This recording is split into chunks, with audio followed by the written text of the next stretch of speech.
There are things that are part of our culture now that instill jealousy, that introduce jealousy into the family. Birthdays. I'm not talking about a fatwa, you know, I'm not qualified. But you go and you get one of your kids a gift. Have you seen the look on the other kid's face? Have you ever seen what they look like? When's my birthday coming? It was just last month. I gotta wait 11 more months? And until then I have to just tolerate that this one received special accolade over everybody else? You guys review, you guys repeat. The story of Yusuf alayhi salam, dad loves him more than us. You'll repeat that every birthday in your household. If you're gonna get a gift, get it for everybody. If you're gonna get it for everybody.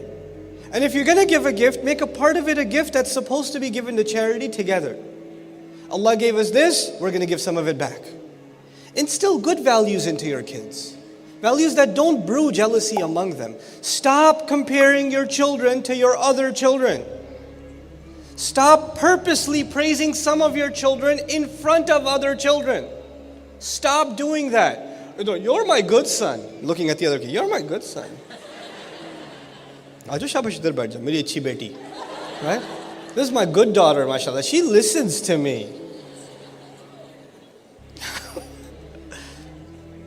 Man, if you could see the flames coming out of the other one's head. I don't know why all these like psychological forms of psychological torture became standard in Muslim households as parenting techniques. But that's all they are, is psychological torture. You're just finding a way to like stick it to your kids. Come on. Your kids should feel the most comfortable with you, the most relaxed with you. The jealousy should be removed. They should be protective of one another. There was a formula in our household. And this is not just a formula in my household. There's a formula across households. The oldest daughter should get married first. Then the one younger than her. Then the one younger than her. And if you are the fourth brother, well, you know what? Isbir. Wasabir. Warabit. Wattaqillah. Too bad. We have to go in order. Because it looks bad. And if, for instance, a proposal came for one of the younger daughters, we have to turn it down because there's 2 more planes waiting to take off. So you can't get on the runway until it's the turn for your flight. So you're in the pipeline. And if one does get married, the other 2 older sisters are in serious depression, like, come on. You cut the line, you know. It's like when you're upset with somebody who cuts the line at the restaurant. Come on, bro. You know. It's not fair. What formula is this? We made these arbitrary rules and put ourselves in trouble. When Allah brings rizq your way, a good proposal comes the way of your family, it's like rizq. It's like a gift from Allah. Consider it. Don't just say it doesn't meet our formula that we set up for ourselves and we will hold on to it stronger than we hold on to any commandment of God Himself. And we'll put our own family in trouble as a result. Allah says to us, يُرِيدُ اللَّهُ أَن يُخَفِّفَ عَنْكُمْ. Allah wants to lighten your burden for you. We make our life hard. We make it hard. These jealousies land us in so much trouble. Now Allah says, now the human being will be informed. What did he make a priority out of? And what did he put on the back burner? That's the translation I'll prefer here. بِمَا قَدَّمَ. What did he give priority to? What took taqdeem for him? What was priority number 1? What took precedence? وَمَا أَخَّرَ. And what could wait? What were the things that you put on the back burner? The crime of the human being isn't necessarily that he doesn't do a good deed. The human being says, it can wait. I can do it later. The crime of the human being isn't necessarily that he doesn't leave sin. He says, I'll leave it later. Or, let me do what I want right now. I'll do that later. I have time. Taqdeem and ta'khir, not the grammar one. The one for life.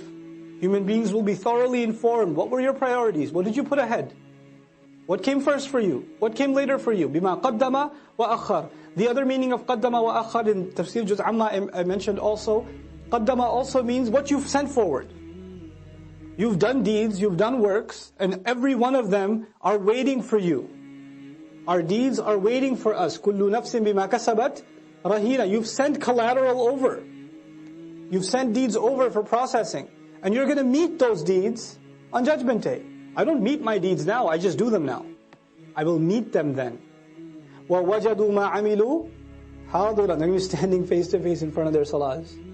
If your salat was lousy, you'll be standing in front of a lousy salat, staring right at you. That's what it's going to be. If you were lying, cheating, backbiting, angry, arrogant, condescending, whatever you were, he's looking right at you in the face. And then you're going to say, Mali hadal kitab.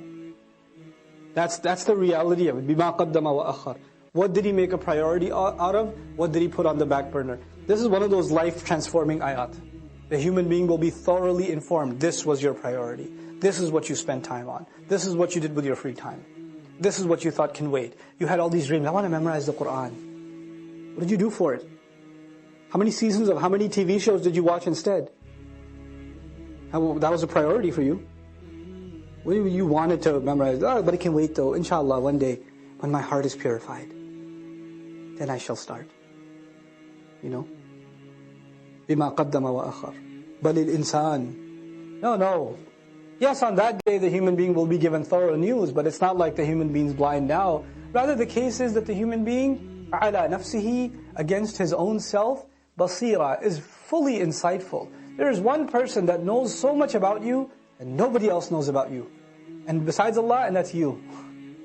You have an insight into who you are, what your flaws are, what your limitations are, what your capabilities are, what your strengths are, what your weaknesses are, what opportunities you avail, what opportunities you get lazy about.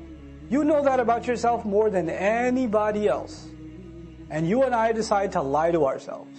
We just decide we're not going to have an honest conversation with ourselves, and about ourselves with Allah. We don't want to have that honest conversation. For some people, all they want at the end of their life, what is success to them? Maybe I'll own a house. That's success for them. Maybe if I have this much money, that means I have success. Maybe if I got married to this one or that one, maybe that means I have success. But I go back to what I started with.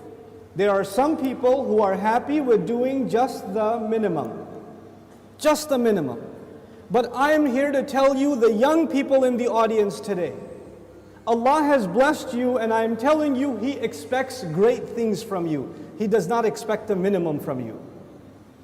There are so many Muslims, the only thing left of Islam is their name. That's the only thing left. They don't care about salat, they don't care about halal and haram. They're far from this deen. What can I do to further this deen? What can I do I shouldn't just be happy that so many people come and attend Jumu'ah. Does that mean everybody's heart is clean? Does that mean that we don't need any more reminder? Is that what that means? Or are there evils in our society? Are there youth that are turning towards drugs? Are there young people that are just living their life for no purpose? All they do is play video games and watch movies and go to sleep. And if you ask them for a purpose, they say, I want to graduate and get a job. Is that a goal? Get a job? Allah gave us such higher goals. Your job itself is a means to a higher end. But you know what? We are living in strange times. The people who need the da'wah the most today are the Muslims themselves. But even if you get a good job, but you don't do your job, you got the job, but you show up late every day. You got the job, but you don't finish any projects. You're sitting there at the desk wasting your time.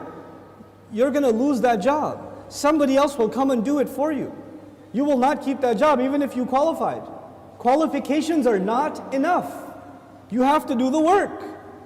Allah Azza wa Jal is giving all of us, He's already qualified us. We are people of La ilaha illallah. We are already qualified. But that doesn't mean we're doing the work.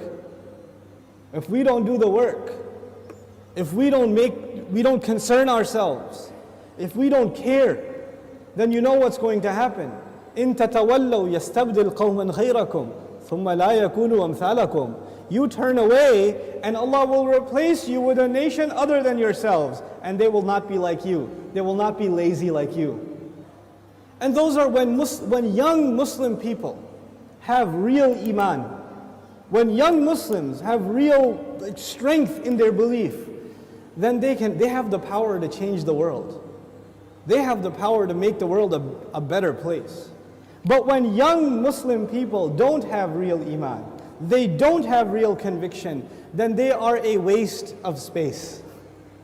they are a waste of society, a waste of a generation. The only thing in their life, the most important thing in their life is when is the next movie coming out. The most important thing is when is the next iPhone coming out. The next most important thing is, man, I wish I had that car. That's it. Your life doesn't go any further than that. My teacher used to say that Islam is similar to climbing a mountain. You know, when you're climbing a mountain, you throw a hook and you climb. If you throw a hook not very high, then you will only reach that much. You can't reach any further. If your goal is money, if your goal is a six-pack, if your goal is a car, if your goal is a promotion, if your goal is entertainment, if your goal is girls, whatever your goal is, then you're only going to get that. You won't get anything else.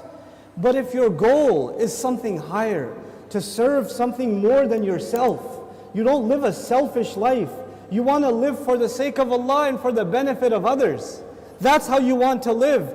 Then you will benefit yourself definitely, but you will be honored in the eyes of Allah because you set your goal much higher. Our deen in this beautiful ayah, Allah Azza wa Jal describes it, قُلْ هَذِهِ سَبِيلِي. This is my path. A sabil is a path. And you know what? Allah did not say in this ayah, قُلْ هَذَا دِينِي. This is my deen. Tell them this is my religion. This is my Islam.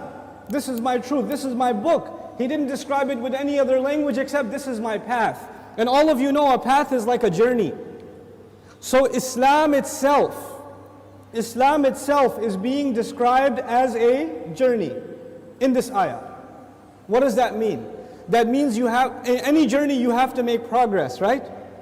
So even if you take one step, you are more closer to your destination than the day before or the step before. Every single moment you are making progress in a journey. And in this ayah, Allah's Messenger says, sallallahu alayhi wasallam, this religion of mine and this religion of yours and ours, Islam, is a journey, which means I am supposed to do something more for this deen than I did yesterday. And I'm supposed to do more tomorrow and more tomorrow and more tomorrow. I'm supposed to go further.